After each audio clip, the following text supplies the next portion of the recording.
Hello sisters, today I want to share a quick and refined makeup look for going out. When we head out in the morning, our makeup time is usually limited. If we want to be quick while still maintaining a refined look, we need to focus on two key points. The first key point is definitely the eyes and eyebrows. Think about it. In our daily lives, the people who catch your eye at first glance, regardless of gender, don't they all have refined eyes and eyebrows? Beautiful eyes and eyebrows can easily capture attention at a glance. When everyone's attention is on your eyes and eyebrows, the other small imperfections on your face will be overlooked.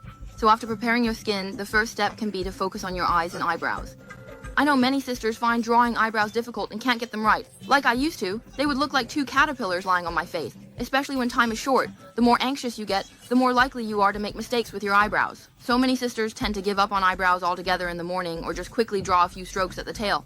But what I want to tell everyone is that eyebrows actually have a significant impact on your overall face shape and makeup, so everyone should try not to give up on your eyebrows. Recently, I discovered a particularly useful little tool for drawing eyebrows called liquid eyebrow powder. When you hear about it, I guess your reaction might be similar to mine when I first heard about it. You might think, I haven't even figured out regular eyebrow powder yet, and now there's liquid eyebrow powder? It sounds quite unreliable.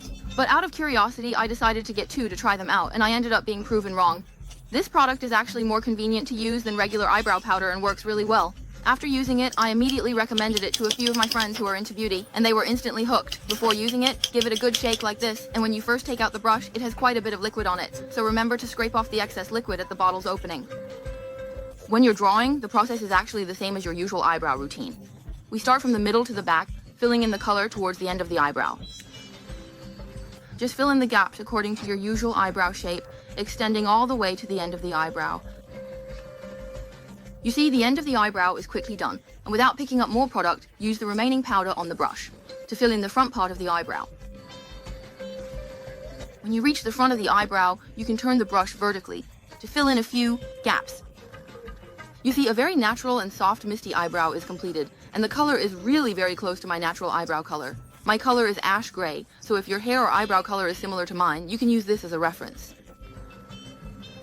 I think this invention is truly a blessing for those who are clumsy, beginners, or have early morning schedules. It's so convenient. After finishing the eyebrows, let's first deal with the dark circles around the eyes by applying a simple base to correct the color flow. We apply a thin layer on the eyelids before applying eyeshadow. I suddenly remembered another advantage of this eyebrow powder. It lasts longer than regular eyebrow powder. Once it dries, it stays very firmly on the face. Even if you spray water on it, it won't come off, so you can be completely assured even after work. The eyebrows will remain intact on your face. For eyeshadow, we should still use basic colors, avoiding those that are too bright or too dark. Use this base color first to reduce puffiness.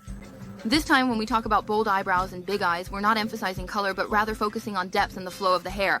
Use a slightly darker color to deepen the eyeshadow, and remember to deepen the lower eyeshadow as well.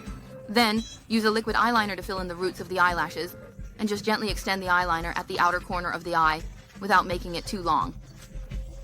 As for the eyelashes, there's no need to think about it. There's definitely no time to apply false eyelashes, so we'll just apply mascara directly. But make sure to apply the mascara in a way that gives the eyelashes a sense of presence.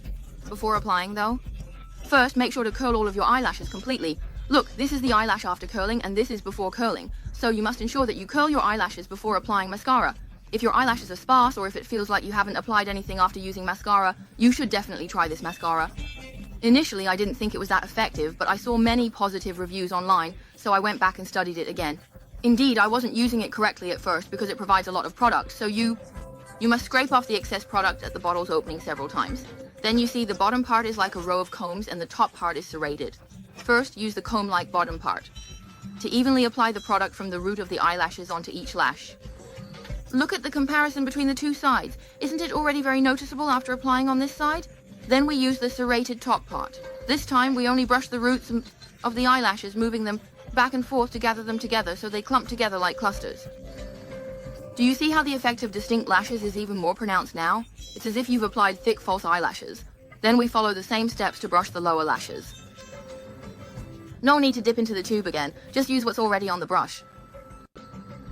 Look at these lower lashes. There's still some product on the brush. Let's apply a bit more to the front of the eyebrows. This way our eyebrows will look denser. You see, achieving that bold brows and big eyes look is very quick and simple. And you see, I haven't applied makeup anywhere else. Doesn't it seem like your first glance is definitely focused on my brows and eyes? Our second focus is to keep the base makeup light and the colors subtle. We must tone down areas other than the brows and eyes, so as not to overshadow them. We don't have much time for the base makeup, so we need to focus on the essentials. Start by using concealer to mainly cover uneven skin tone in areas with pigmentation. After dealing with the pigmentation, since we're in a hurry, we can use a cushion foundation to apply a thin layer. Make sure the powder doesn't feel too heavy. Since we've just finished the brows and eyes, you can fold the powder puff to apply it to detailed areas, being careful not to ruin the freshly done brows and eyes. Once the base makeup is done, let's highlight the nose and the center of the face. This will help reduce the time needed for contouring later. Then, we choose a low saturation color that can subtly enhance the complexion. Use a powder puff to dab it near the cheeks. When setting the makeup, first use a powder puff to apply a matte highlighter to set the center of the face. Then use a pressed powder or loose powder to set the other areas, ensuring the overall makeup looks translucent. For some contouring areas, just a few simple strokes will suffice. There's no need to emphasize them deliberately. Finally, to make the entire makeup look more translucent, use this type of product. Can you feel it? It's this shiny blush applied on the highlights of our cheeks and nose tip. Doesn't it look more translucent this way? Then for the lip makeup, apply a shade that is a bit brighter and matches the blush used earlier. Next, layer on a shiny, transparent lip gloss. I've really been loving this translucent look lately. I've heard that once you get hooked on this glossy effect, it's hard to give it up. Is that true? Finally, let's spray a setting spray once more. This makeup really looks so clear and natural, as if you have a great base and just casually added a few strokes before heading out. It's not like waking up an hour early to do makeup and ending up looking overly dressed and awkwardly refined. Those who are looking for a natural look and beginners should definitely try this makeup style. We come together from different channels and different styles, but we're one big family. Rock and roll, hip-hop, country,